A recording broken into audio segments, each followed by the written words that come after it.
누군가에게 인정받는다라는 것은 기분 좋은 일이죠. 누구든지 사람들에게 인정받고 싶어하지 괄시를 받거나 외면당하고 싶어하지 않습니다. 우리가 잘 알고 있는 삼국지에 보면 이런 얘기가 나오는데 유효의 부하로 있던 태사자가요 사자같이 용맹한 인물이었습니다. 그런데 이 유효라는 사람의 특징이 한 번도 태사자의 능력을 인정해주지 않았던 거예요. 그런데 어느 날 이 손책과 맞붙게 되었고 이 포로가 되어서 태사자가 묶이게 되는데 그때 그 손책은 그를 풀어주면서 그의 능력을 평가해주고 인정해주었습니다. 그러자 태사자는 그의 부하가 되기를 자청했고요. 결국 그는 오나라에서 아주 강력한 장수로서의 역할을 충실하게 감당하게 되죠. 오늘 우리들도 마찬가지예요. 누군가를 제대로 평가하고 인정하는 것은 매우 중요한 일인 것 같습니다. 특히 그 사람을 인정하는 모습이 없다면 모든 일을 할 수 있을지언정 그 사람의 마음은 절대로 얻을 수가 없다라는 것이죠. 그래서 여러분들 정말 우리가 인정하는 자세가 필요한데요. 오늘 제가 여러분들을 너무 인정하고 싶은 것은 정말 이 주일 저녁 예배를 지키는 것 자체가 참 위대한 일인 것 같습니다. 여러분 정말 하나님의 그런 어떤 주시는 열심들이 여러분들에게 있어서 감사하고요. 우리 서로에게 우리 이렇게 인사합시다. 하나님이 당신을 사랑하십니다. 고백하겠습니다. 시작. 하나님이 당신을 사랑하십니다. 고백하도록 하겠습니다. 너무 멋진 일이죠. 제가 느끼는 게 이게 생각을 해보니까 이 코로나 시대에 주일 저녁 예배를 지킨다라는 것 대단한 일인 것 같아요. 여러분들 정말 너무 멋지고 위대한 일을 감당하고 계시고 저는 여러분들이 위대한 성도라는 것을 정말 하나님이 주시는 은혜로 다시 한번 깨닫게 됩니다. 하나님이 주시는 놀라운 능력이 여러분들이 임하여서 이 주일 저녁 예배가 더 풍성해지기를 주의 이름으로 간절히 축원합니다. 특별히 이 목회자가 이제 그 목회를 하면서 가장 가슴 아픈 때가 있다면 아마도 자신이 전혀 의도하지 않았던 일로 이 교인들에게 불신을 당할 때일 것입니다. 교회 안에서 나타난 불신의 쓴뿌리, 그 쓴뿌리 때문에 이 목회를 끝까지 감당하지 못하거나 이 교회가 목회자 때문에 분열되는 모습도 주위에서 종종 볼 수가 있게 되죠. 그러나 많은 경우에는 사실 서로 오해가 있고 불만이 있더라도 이해하고 참는 가운데 서로 어떤 인격적으로 성숙을 경험하게 됩니다. 그러나 무엇보다도 심각한 목회의 위기는 이 복음에 대한 오해 때문에 이 목회자가 불신을 당하는 일일 텐데요. 오히려 목회자가 교회에서 사람들이 원하는 필요를 채워주고 이 사람들이 듣고 싶어하는 격려나 축복의 소리만 한다면 이런 불신을 당하지 않겠죠. 그러나 우리가 잘 아는 것처럼 이 성경은요 거의 대부분의 사람들의 대부분이 이 사람들의 죄를 책망하는 내용으로 이루어져 있고요. 또 이 자신과 이 땅에 대한 태도를 근본적으로 바꿔야 될 것을 요구하고 있습니다. 그런데 이 땅에는 사실 이 바른 복음만을 가르치는 사람만 있는 것 같지는 않아요. 그러니까 이런 목회자들은 그 사람들에게 세상의 것들을 포기하지 않고서도 얼마든지 신앙생활을 할 수 있다라고 가르칩니다. 그래서 이런 사람들의 말을 듣다가 이 복음에 따른 설교자의 말을 들으면 그들이 너무나도 독선적인 것 같고 사람들의 장점을 무시하면서 너무나도 세상에 대해서 무식한 것처럼 느껴지기도 하죠. 이런 경우 목회자가 교인 한 사람 하나를 붙들고 자기가 틀리지 않았다라고 변명을 해도 오히려 불신은 더 커질 수 있습니다. 사실 이 얘기를 제가 말씀드린 이유는 뭐냐면 그 사도 바울을 불신했던 고린도 교회의 경우가 바로 이런 상황이었거든요. 그러나 사도 바울은 입을 다물고 가만히 있을 수는 없었어요. 왜냐하면 이것이 사도 바울 개인의 문제가 아니라 이 복음의 문제였기 때문입니다. 이 사도 바울이 고린도 교회의 문제를 이 바른 복음을 제시함으로 해결하는 것을 볼 때 교회의 많은 문제들이 바로 여기에 있다라는 것을 우리는 깨닫게 되죠. 고린도전서와 고린도후서의 차이, 그 내용에는 이 많은 차이가 있는데요. 이 고린도전서에는 주로 고린도 교회가 이 자체적으로 안고 있는 문제들을 중심으로 이 사도 바울이 목회적인 답을 준 것입니다. 그러나 이 고린도후서에서는 사도 바울의 인격과 그의 사도적인 권위, 그가 헌금을 거두는 목적 등 어떤 여러 가지 공격의 화살이 이 사도 바울을 직접 겨냥하는 것에 대한 답변이 바로 고린도 후서의 내용이죠. 이렇게 된 원인은 사실 다른 게 아니에요. 내용을 보면 재밌는데 이 바울이 고린도 교회를 떠난 후에 그때 어떤 일이 벌어졌냐면 그곳에 이 비복음적인 목회자들이 찾아오게 된 것입니다. 이 사람들은 예루살렘 교회와 관계가 있는 사람들이었고 율법적인 신앙을 가진 사람들이었어요. 그러니까 이 사도 바울이 복음을 전하고 나서 그러니까 자유의 복음, 사도 바울을 가리켜서 자유의 복음자라 그러거든요. 그러니까 자유의 복음을 전했는데 그는 복음으로 말미암아 자유해 주는 복음을 전달했어요. 그런데 이 예루살렘 교회 그가 잠시 떠났을 때 예루살렘 교회와 관련이 있던 어떤 목회자들이 와서 그 사람들이 뭘 가르쳤냐면 율법적인 복음을 가르치기 시작한 거예요. 율법의 영향을 받은 그런 어떤 그런 복음들을. 그러니까 이러한 사람들이 이 과거의 율법적인 안목을 가지고 다시 유대교적인 신앙으로 돌이키려고 했던 것 같습니다. 그렇게 하다 보니까 바울이 비난받기 시작한 거예요. 그러니까 바울이 왜 비난받았냐면, 그러니까 바울이 어떤 이 사도로서 자기를 증명하는 이유가 어딨냐면, 그 비난받은 이유가 율법적인 신앙의 어떤 그런 가르침을 받던 고린도 교인들이 이걸 가지고 그때부터 이제 어떤 그런 이 많은 것들을 또 책을 잡고 그렇게 바울을 공격하고 비난하기 시작합니다. 그리고 그 비난 중에 하나가 바로 사도권에 대한 의심이었죠. 한마디로 말해서 이 사도 바울은 예루살렘 교회 추천서가 없이 자기 멋대로 돌아다니면서 전도하는 사람이더라, 이렇게 사람들이 규정을 진 거예요. 심지어 그들은 바울의 외모를 보면서 그는 멋도 없고 당당하지도 못하다라는 비난도 일삼을 정도로 악랄하게 바울을 비난할 정도였습니다. 이러한 맹렬한 공격 속에서 바울은 오늘 본문 고린도전서 9장을 통해서 자기의 어떤 그런 이런 사도권을 증명하고 있는데, 이 자신의 사도된 증거를 제시하는 내용들로 고린도전서와 후서가 작성되어져 있죠. 특별히 본문 내용 속에는 이 사도 바울이 그가 가진 권리가 무엇인가에 대해서 잘 기록해주고 있는데, 먼저 7절을 보면요, 이렇게 설명하고 있습니다. 누가 자기 비용으로 군 복무를 하겠느냐? 누가 포도를 심고 그 열매를 먹지 않겠느냐? 누가 양떼를 기르고 그 양떼의 젖을 먹지 않겠느냐? 이렇게 질문을 던지고 있고요. 10절은 말하기를 밭 가는 자는 소망을 가지고 갈고 곡식 떠는 자는 함께 얻을 소망을 가지고 떠는 것이라, 이렇게 얘기하면서 어떤 자신의 사도권에 대한 이야기들을 여러 가지 비유를 통해서 설명해 주고 있습니다. 이 얘기는 어떤 얘기냐면 이런 것과 똑같아요. 군사로 다니면서 자기가 먹을 걸 싸가지고 다니면서 싸우진 않는다라는 거예요. 그러니까 군사는 일꾼이 따로 있죠. 그러니까 일꾼이 따로 보급을 줘서 그 보급을 받고 군사가 싸움을 한다는 겁니다. 그래서 이거는 군사로서 누리는 당연한 권리라는 거예요. 그러니까 이게 어떤 권리가 그냥 어떤 내가 뭐 이렇게 어떤 것을 얻는 게 아니라, 군사가 도시락 싸갖고 들면서 그 도시락 싸갖고 다니면서 싸우진 않아요. 그러니까 이 당연한 권리, 내가 이 군사로서 먹는 것은 당연한 권리다, 이렇게 얘기하는 거고요. 군사가 주는 것으로 먹으면 자기 싸움을 감당하죠.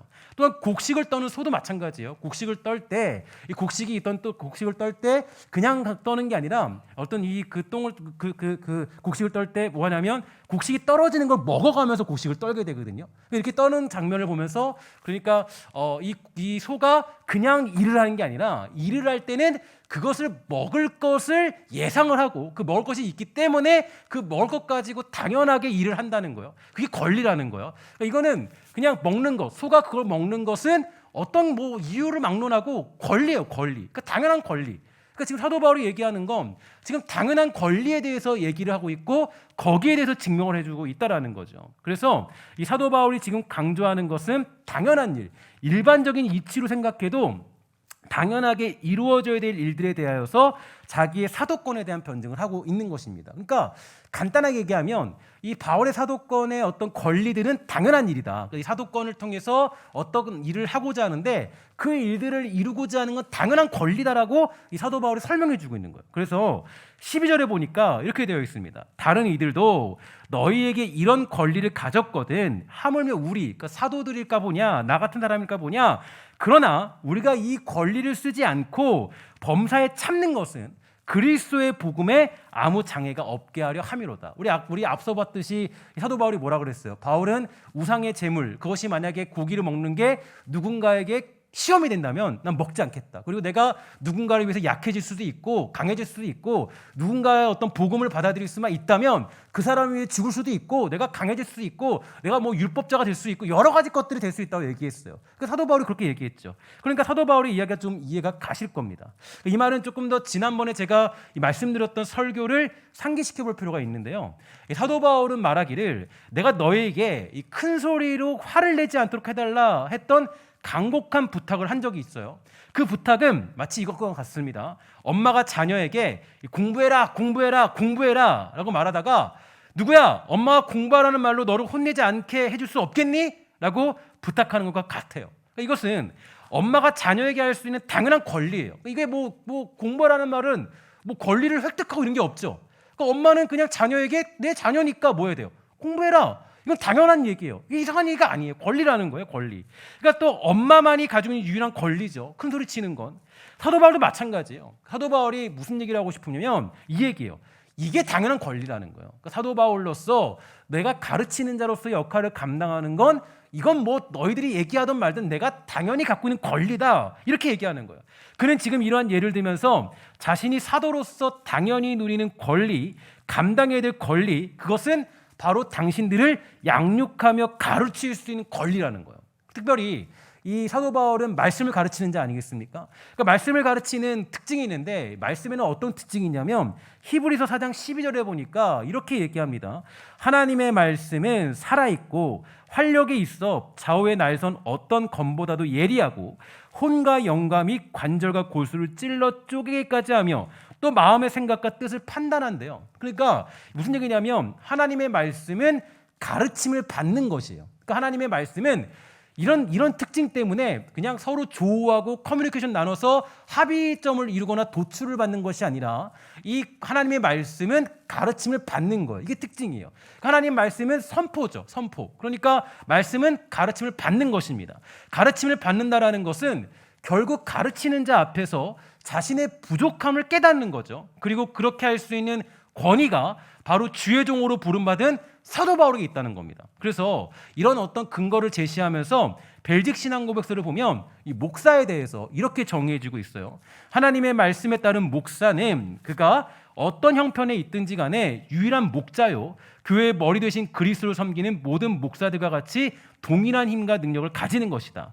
더욱이 하나님의 거룩한 질서가 파괴되거나 경솔히 여겨지지 않도록 하기 위해서 모든 사람은 하나님의 말씀을 맡은 목사와 교회의 장로들을 그 맡은 일을 위하여 높이 존경할 자로 여기고 불평과 다툼과 논쟁이 없이 가능한 한 그들과 화평을 갖도록 해야 할 것이다. 이렇게 얘기해요. 이 얘기가 왜 필요하냐면 이게 그냥 목사의 권위를 세우는 게 아니라 가르침을 받는 자로서 하나님의 말씀을 대하는 사람은 당연히 그 말씀이 살았고 운동력이 있고 골수를 쪼개는 그런 힘이 있기 때문에 그 말씀을 받아들일 때 가르침을 받는 것으로 받아들이기 때문에 목회자를 인정할 수밖에 없다라는 거예요. 그리고 이게 사도 바울이 지금 당연히 가져야 될 권리가 됩니다.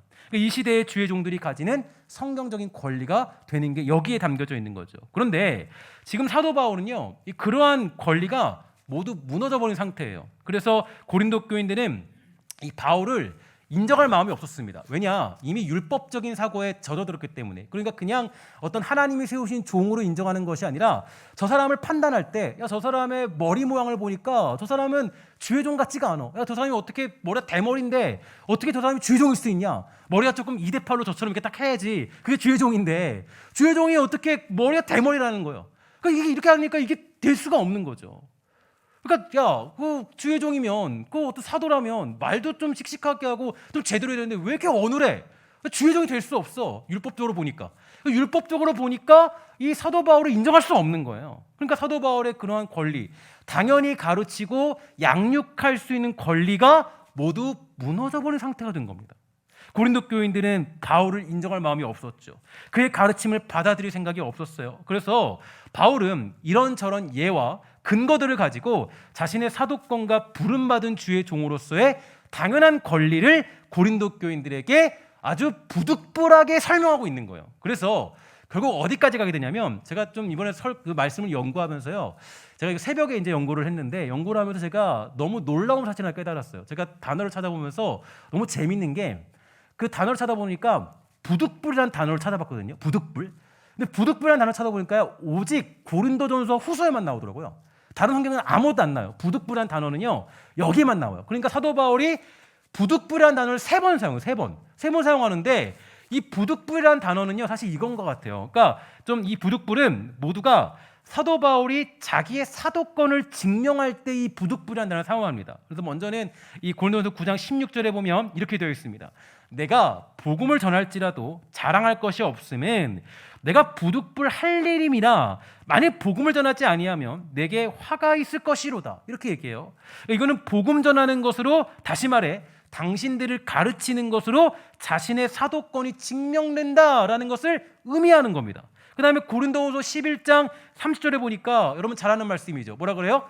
내가 부득불 자랑할진대 약한 것을 자랑한대요. 그러니까 이거는 자신이 사도로서 약함을 자랑하고 있어요. 그래서 바울에게는 너무 큰 약점들, 부족함들이 있지 않았습니까? 그러니까 이 바울은 이 약한 것들이야말로 오히려 자기의 사도됨을 증명할 수 있는 매우 중요한 조건들이라는 거예요. 하지만 그러한 부족한 부분들만 있는 것이 아니라 너무 놀라운 일도 있죠. 뭔가 보니까 고린도후서 12장 1절에 보니까 이렇게 얘기합니다. 무익하나마 내가 부득불 자랑하는데 주의 환상과 계시를 말하리라. 그러니까 어떤 얘기냐면 여러분 잘 아는 것처럼 바울이 어디 갔다 왔어요? 삼층천에 갔다 왔다. 즉 천국에 갔다 왔다라는 것을 알고 있죠. 그러니까 이거를 부득불, 그러니까 내가 자랑하고 싶지 않은데, 그러니까 내가 얘기하고 싶지 않은데 나의 권리를 되찾기 위해서, 그러니까 내가 사도로서 권리를 되찾기 위해서, 가르치는 자로서의 그 권리를 되찾기 위해서 부득불, 정말 이거 말하면 좀 치사한데 부득불 내가 자랑하는 거예요. 부득불 하도 무시하니까, 그러니까 인정해주지 않으니까 자랑하고 싶지 않은 것을 자랑하고 있더라. 이게 지금 고린도전서 후서에서 나타나고 있는 내용이에요. 이건 마치 그런 것 같아요. 아이가 어릴 때는 엄마 하고 막 쫓아다녔어요. 근데 아이가 조금 성장하다 보니까요, 엄마를 보면서 이렇게 얘기하는 거예요. 우리 엄마는 이게 부족해 보이고 저것도 부족하고 나한테 뭐 성질이나 내고 저런 외모를 가지고 뭐 돈도 별로 없는 거 보니까 우리 엄마가 아닌 것 같아. 이렇게 얘기하는 거예요. 그러니까 뭐라고 얘기하면, 다시 말해서 이렇게 해요. 우리 엄마보다도 저기 옆집의 엄마가 조금 더 부자고 조금 더 이쁘고 조금 더 좀 이렇게 좀 젊고 조금 더 조금 어떤 생기 발랄하고, 그래서 저 엄마 우리 엄마 같아 라고 얘기하면 똑같은 거예요. 그래서 이 자녀가 자기 엄마를 보니까 정말 그 진짜 엄마, 진짜 내 엄마가 맞나? 이런 생각을 하고 의심하는 겁니다. 그래서 그런 의심을 하니까 이제 엄마가 좀 화가 났죠. 그러니까 엄마가 이제 그때부터 치사해지는 거예요. 뭐라 그러냐면, 야, 내가 너에게 부득불 할 말이 있어. 야, 잘 봐. 내가 너를 처음에 낳았던 출생증명서야. 딱 꺼내기 시작한 거야, 출생증명서를. 내가 몇 월 며칠에 너를 내가 낳았지. 너 그리고 내가 저희 집이 또 아직 있는데 그 이게 탯줄 자른 거. 그거 보여주면서, 야, DNA 조사라도 하자. 머리카락 뽑아가지고 DNA 조사 해봐. 한번 확인해봐. 내가 네 엄마인지 아닌지. 이러고 있는 게 사실 엄마로서 자존심이 상하죠. 그러니까 엄마는 진짜 존심이 상해지는 거예요, 막. 왜냐면 아니 엄마인데, 난 네 엄마인데 엄마한테 얘기하기를 엄마는 우리 엄마 아닌 것 같아요. 우기는 거예요. 그러니까 이 엄마가 뭐래? 부득불, 아주 부득불. 야, 그래, 너 의심되면 내가 얘기할 게 있어. 내가 10개월 동안 너를 얼마나 내가 품고 있었는지 아니? 내가 사진 봐. 내가 너를 이렇게 아주 정말 이렇게 막 그러더라고. 제가 보니까, 저는 남자들은 경험 못 하잖아요. 여자들 보니까요, 제가 둘째 날 때 보니까 저희 그 아내가 배가 사실 되게 홀쭉한데 막 배가 막 이렇게 미사일처럼 이렇게 나와요. 막 정말 뭐 터질 것 같아. 바로 막 발사할 것 같아요. 그 모습이 얼마나 불쌍하던지, 얼마나 마음 아프고 속상하던지, 그거를 막 매번 막 이렇게 올라가요, 막. 그런데 그 모습을 보니까 얼마나 마음이 아프는지 모르겠어요. 야, 내가 너 그렇게 키웠는데. 근데 여러분, 이걸 사실 엄마가 자녀에게 말하는 게 존심 상하는 거죠. 그래서 사도 바울이 지금 그 얘기하고 있는 거예요. 내가 부득불 자랑한다. 부득불 내가 내 사도권을 얘기하기 위해서 이 가르치는 자로서의 권리를 회복하기 위해서 내가 얘기하는데, 내가 너희들에게 어떤 이런 얘기들, 내가 부득불 약한 것도 자랑하고, 부득불 3층천에 갔다 온 것도 자랑하고, 부득불 내가 복음 전할 일도 자랑하고, 이 얘기를 할 수밖에 없다라는 거예요. 그러니까 엄마가 자존심 상하듯이 사도 바울도 사실은 이 자랑이 굉장히 자존심 상한 그런 자랑이에요. 그러니까 3층천에 다녀왔다는 게 우리는 기쁠 수 있지만 사실 사도 바울은 그 자랑을 하고 싶지 않았어요. 근데 부득불하게, 아주 부득불하게 자랑을 하고 있는 거예요. 그러니까 이게 바울에게는 사실 굉장히 괴로운 일이었습니다. 그러니까 바울은 아까도 말씀드렸듯이 예루살렘에서 왔던 그 예루살렘 교회에서 왔던 그 율법주의자랑은 다르죠. 율법주의자들은 자신의 얼마나 뛰어난 존재인가를 증명하는데 바빠요. 바울은 아니었어요. 복음만 전했어요. 그러니까 사도 바울은 이거 자체가 너무 싫은 거예요. 너무 힘든 거예요. 괴로운 일이에요. 특히 고린도후서 11장 1절부터 2절에 보면요, 바울이 이렇게 얘기하죠. 지난주에도 한번 본 적이 있는데, 원하건대 너희는 나의 좀 어리석은 것을 용납해라. 청하건대 나를 용납하라. 내가 하나님의 열심으로 너희를 위하여 열심을 내노니 내가 너희를 정결한 처녀로 한 남편인 그리스도께 드리려고 중매함이로다. 이렇게 얘기하는데, 이 바울은 이 가르치는 자로서 부름받았지만 그의 사도권이 부인당하고 있기 때문에 그러한 부득불 자랑하는 일들을 할 수밖에 없는 상황에 대해서 좀 어리석은 걸 용납하라는 거예요. 그러니까 어리석은 걸 용납하라는 건 내가 지금 부득불하게 사도권을 증명하는 것을 너희들이 용납해 줘라. 나의 좀 어리석은 부분이다. 그러나 이런 걸 안 하면 이 사도의 권리를 찾을 수 없기 때문에 나의 어리석음을 용납해 줘라. 그러면 이렇게 사도 바울이 사도로 인정받지 못하는 이유는 어디 있습니까? 사실 지금 살펴보면 사도 바울만큼 신실하고 괜찮은 사역자가 어디 있어요? 우리 모두가 바울 같은 사역자가 온다면 부흥은 따놓은 당상이다, 이런 생각하고 있지 않습니까?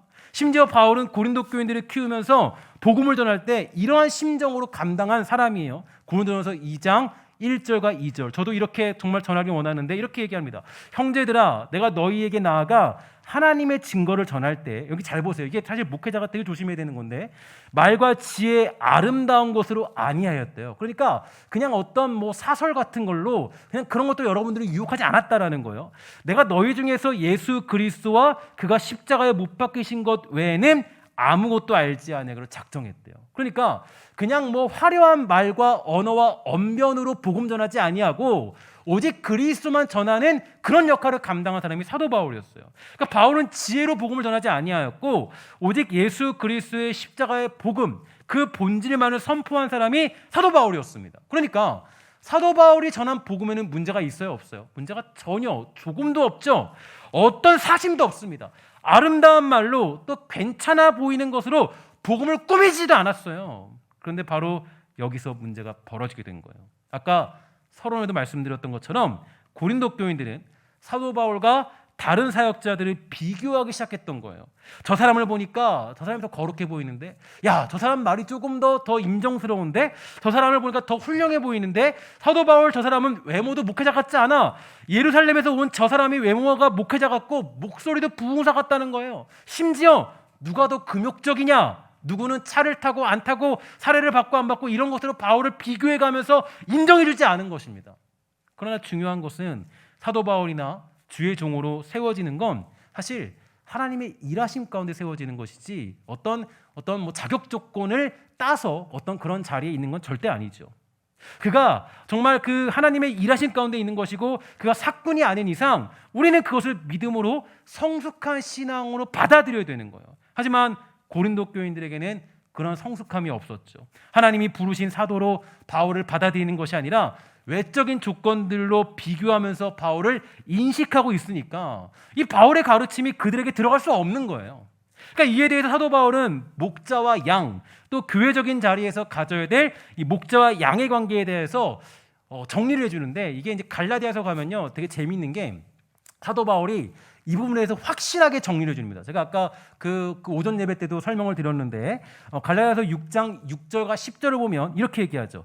하나님의 가르침을 배우는 사람은 가르치는 사람과 모든 좋은 것을 나누어야 합니다. 스스로 속이지 마십시오. 하나님을 속일 수는 없습니다. 사람은 자기가 심은 대로 거둘 것입니다. 자기 육체의 욕망대로 심는 사람은 육체로부터 썩을 것을 거둘 것이고, 성령의 뜻을 따라 심는 사람은 성령으로부터 영원한 생명을 거둘 것입니다. 선한 일을 하다가 낙심하지 말아야 됩니다. 때가 이르면 영원한 생명을 거둘 것이므로 포기하지 말아야 됩니다. 기회가 닿는 대로 모든 사람에게 선한 일을 해야 합니다. 특히 믿음의 가정에 그렇게 해야 합니다. 자, 이게 그냥 보면은 잘 이해가 가지 않아요. 그런데 일단 이 바울이 이것을 얘기하는 목적은 어디 있냐면, 성도로서 이 말씀을 가르치는 주의 종에게 해야 할 자세와 마음을 다음과 같이 정의합니다. 뭐라고 하냐면은 가르침을 받는 자는 말씀을 가르치는 자와 모든 좋은 것을 함께하라, 이렇게 알려주고 있어요. 이게 일단은 사도 바울이 제시하는 목자와 양의 관계. 그래서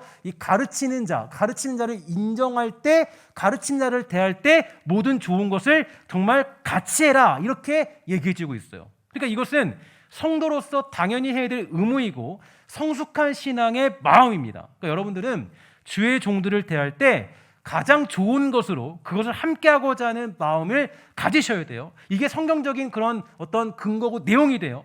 그렇게 하는 것이 기본적인 성도의 마음입니다. 그런데 여기서 끝이 아니에요. 그러니까 이게 중요한 게, 그냥 이렇게만 얘기하면 제가 여러분들에게 그냥 좋은 대우 받고자 제가 마치 말하는 것 같잖아요. 근데 사도 바울은 그런 얘기를 하는 게 아니에요. 바울은 뭐라 그러냐면, 왜 이게 필요하냐면 이 내용이 필요한 이유가 있어요. 이 내용을 얘기하는 이유가 어디 있냐면, 그것은 바로 이 정말 제가 어떤 이 성경적인 원리에서 굉장히 많이 얘기하는 얘기인데, 그 언어에 대해서도 얘기할 때 이런 얘기 많이 하잖아요. 뭐라 하냐면은 바로 그것은 심는 대로 거두는 원리 때문이에요. 그러니까 하나님은 업신여김을 당하지 않는 분이기 때문에 여러분들이 가르치는 자를 풍성히 먹이고 입히고 보호해 주는 것은 영적으로 자신의 영적인 유익을 심는 것이 됩니다.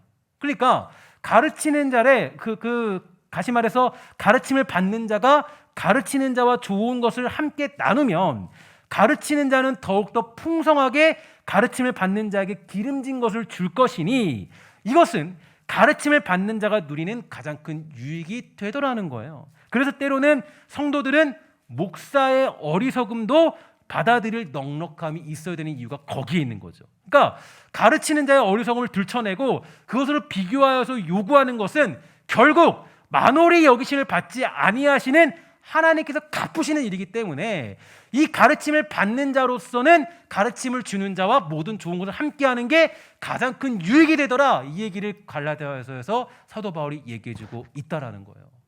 그러니까 이 주의종에 대한 그런 이야기들과 어떤 자기의 유익이 거기에 함께 혼재되어 있죠. 그 함께 혼합되어 있죠. 그러니까 사실 이게 이 목자와 양에 대한 관계가요 굉장히 중요합니다. 그러니까 그냥 목자를 잘 섬겨라 뭐 이런 얘기를 제가 하고자 하는 건 절대 아닙니다. 이게 어떤 얘기냐면 이걸 통해서 하나님이 주시는 은혜와 사랑이 함께 내가 맺어지고 풍성히 맺혀진다는 것을 얘기해주고 있는 거예요. 왜냐? 하나님은 어떤 분이니까 만홀히 여김을 받지 아니하시는 분이니까. 그래서 내가 가르친 자를 무시하고는 하나님이 주시는 풍성함을 누릴 수 없더라. 저는 오늘 이 말씀을 빌어서 여러분에게 당부와 부탁을 드리는 게 있어요. 어떤 거냐면 저의 어리석음이 있고 또 부족함이 있다 할지라도 저를 넉넉히 받아주시는 믿음과 여유가 저는 있게 되기를 주의 이름으로 간절히 소망합니다.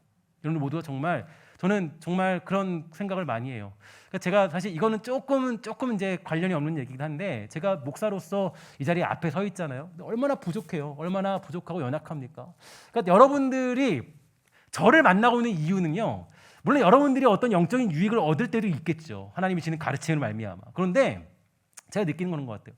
그러니까 사실 부족한 종이 앞에 있으니까 여러분들은 이 부족한 종을 받아들이는 성숙함들도 경험하게 되는 거예요. 그러니까 하나님이 주시는 놀라운 은혜의 관계가 되는 거죠. 그러니까 그냥 완벽한 존재로 주의 종을 바라보는 것이 아니라 여러분들도 저도 여러분을 바라볼 때 이 목자와 양의 관계는 그런 관계로 성립되는 게 교회에서 나타나는 모습들이에요. 그러니까 여기는 완벽한 하나님이 있는 게 아니잖아요. 저는 그런 존재가 절대 아니잖아요. 그러니까 여러분들도 저를 여유와 넉넉함으로 받아들이는 성숙함을 누리도록 하기 위해서 하나님이 때로는 저의 연약함도 보여주시는 것이고 부족함도 보여주시는 거예요. 그래서 사실 부족함이 있다 할지라도 저를 넉넉히 받아주시는 믿음과 여유가 있는 사람들, 이게 바로 여러분들에게 요구되는 목자와 양호를 통해서 얻어지는 유익이 되는 하나님의 은혜기도 하는 거예요. 하나님은 우리를 어떻게 만들기 원하세요? 제가 늘 설명드리는 거지만 성경을 잘 해석하셔야 되는데 성경은 단순히 구원에 관해서만 얘기하고 있지 않습니다. 구원받은 것이 끝이 아니라 하나님은 우리를 어디로 끌고 가기 원하시냐면 저 천국 백성으로 살아가도록 우리를 만들어 가세요. 그러니까 여러분들과 제가 이 어떤 성숙한 자리로 끌고 가는 게 하나님의 목적이에요. 그러니까 우리들이 그냥 구원받은 걸로 맨날 사는 게 아니라 구원받아서 천국 백성답게 거기서 부족함 없이 살아가는 성품으로 변화되도록 하나님이 이 세상에 살도록 우리 허락해 주시는 거죠. 그러니까 제가 말씀드리잖아요. 여러분들 우리 모두가 다 같이 이 예수 믿고 제일 좋은 건 뭐예요? 어디 가는 게 좋아요? 천국 가기 좋죠? 아니 그러면 천국 가면은 뭐 고민도 없고 너무너무 행복하잖아요. 그냥 천국 가면 너무 행복하잖아요. 예수 믿고 천국 가면 너무 좋잖아요. 근데 하나님 그렇게 안 하세요. 예수 믿고 천국 가는 게 아니라 예수 믿고 다시 고난 같은 생활을 겪어야 돼요. 너무 힘든 삶을 겪어야 돼요. 여러 가지 오해도 받고 문제도 받고 고통도 당해야 돼요. 왜 그러실까? 좀 곰곰이 고민했어요. 제가 고민을 정말 많이 했어요. 하나님, 도대체 정말 예수 믿고 좀 편하게 천국 가면 좋은데 아니 왜 예수 믿고도 여전히 고통이에요? 여전히 왜 아픔이 있냐고요? 여전히 왜 어려움이 있냐고요? 이유가 뭔가 보니까 하나님은 우리가 성숙한 천국 백성으로 변화되기를 원하세요. 그러니까 우리 안에 사랑을 일으키기 원하시고 우리가 정말로 하나님을 사랑하는 백성으로 변화되기 원하세요. 그래서 이거는 문제가 있는 사람들 받아주는 넉넉함과 여유가 있는 사람으로 하나님이 그렇게 우리를 살게 변화시켜 주세요. 이게 하나님이 우리를 살도록 하시는 목적이고 생명으로 숨을 쉬게 하는 목적이에요. 부족한 자를 받아들이는 그 자리까지 우리를 끌고 가시는 게 하나님이 가장 원하시는 우리를 이 땅에 살게 하시는 가장 큰 목적이라고요. 그러니까 사실 제가 이 말씀을 빌어서 여러분 말씀드리는 거는 사실 저의 부족함을 보는 게 맞아요. 저의 부족함을 보는 게 저를 보면요 부족함을 보여야 돼요. 아 저번에 보니까 우리 목사님 부족한 부분이 있더라. 그게 있어야 돼요. 그리고 하나님은 여러분들이 요구하신 게 뭐냐면 그 부족함을 받아들이는 자리까지 여러분들을 끌고 가셔서 성숙시키는 게 하나님의 방법이더라고요. 그러니까 보면 사도 바울과 이 율법주의자들을 비교해 보면 율법주의자는 조금 더 괜찮아 보이잖아요. 이런 걸 요구하는 게 아니라 사도 바울의 조금 부족한 모습도 받아들일 줄 아는 성도로서 자라는 게 사실은 하나님이 요구하시는 그런 어떤 목자와 양의 관계 속에서 성숙시키는 방법이더라. 그러니까 제가 여기서 이 말씀을 통해서 조금 더 부탁을 드리는 것은 여러분들도 그렇고 저도 그렇고 우리는 서로 받아들이고자 하는 그런 관계에 서 있습니다. 함께 부족한 부분이 있어도 여유 있게 넉넉하게 그를 위해 품어주고 기도해주는 자리. 그러니까 물론 그 저보다 뛰어나고 괜찮아 보이는 그럴듯한 사람들이 질비해 보일 수도 있겠죠. 그러나 교회는요 대단하고 그럴 법한 사람들의 모임이 아니지 않습니까? 우리 중에서 누군가 시험 보고 교회에 들어오는 사람 한 명도 없어요. 야 시험 통과해서 수능 만점 받는 사람만 들어와라. 그렇지 않죠. 수능 만점 받는 분들도 사실 우리 지금 여기에 없지만 수능 만점 받고 들어오는 사람 아무도 없어요. 다 그냥 이 사람 저 사람 저 모습 저 모습 다 그 모습 갖고 다 들어왔어요. 저도 마찬가지예요. 우리 모두가 마찬가지예요. 우리는 이 자리에서 서로의 어리석음을 받아들이는 그런 모습 가운데 서게 되는 것입니다. 성도나 목회자나 우리가 구원받고자 해서 우리 스스로 어떤 도를 깨닫기 위해서 교회에 나온 사람은 존재하지 않아요. 모두가 하나님이 불러주신 은혜로 말미암아 불러주신 사람들이고 주께서 세우신 주의 백성들입니다. 제가 지난주에 그 주일 예배를 지키지 못하게 되면서 사실 저는 그런 마음이 들어서 목회자로서 자존심이 되게 상했어요. 왜 상했냐면 저는 이제 뭐 예를 들어서 선교 가서 뭐 아니면 다른 데 가서 예배 드릴 수 있는데 그래서 전 목회자도 굉장히 속이 상했어요. 그래서 제가 사실 여러분에게 솔직히 말씀드리면 사실 저는 이 코로나 어떤 이 시기를 지나면서 제가 이 코로나 병에 걸리면서 사실 그때 어떻게든 주의를 지키려고 했어요. 어떻게든 정말 내가 자존심 상하니까 하나님 앞에 자존심 상하고 하나님 정말 제가 그래도 목사인데 제가 주의를 안 지키는 게 저는 도저히 납득하지 않아요. 제가 늘 말씀드렸죠. 제가 평생 살면서요. 지금 제가 43년 살면서 교회를 빠진 적이 딱 한 번 있어요. 그러니까 선교를 제외하고 한 번이 그때 어린 시골 한 번 갔을 때 어렸을 때 포함해서 딱 한 번 있었어요. 그리고 지금이 두 번째예요. 그러니까 제 43살 중에서 딱 두 번째로 교회를 제가 본 교회를 출석을 못한 거예요. 딱. 저는 사실 정말 너무 아파도요. 교회에 너무 나오고 싶었어요. 자존심 상하니까 하나님 제가 어떻게 지금 주의를 제가 정말 사실 금요일 오후까지 토요일 오전까지 고민을 정말 많이 했어요. 정말 고민 많이 했고 하나님 제가 몸이 좀 나오면 좀 나가고 싶어요. 어떻게 지키고 싶어요. 어떻게 하고 싶어요. 근데 여러 가지 상황상 안 나가는 게 가장 좋은 방법이더라고요.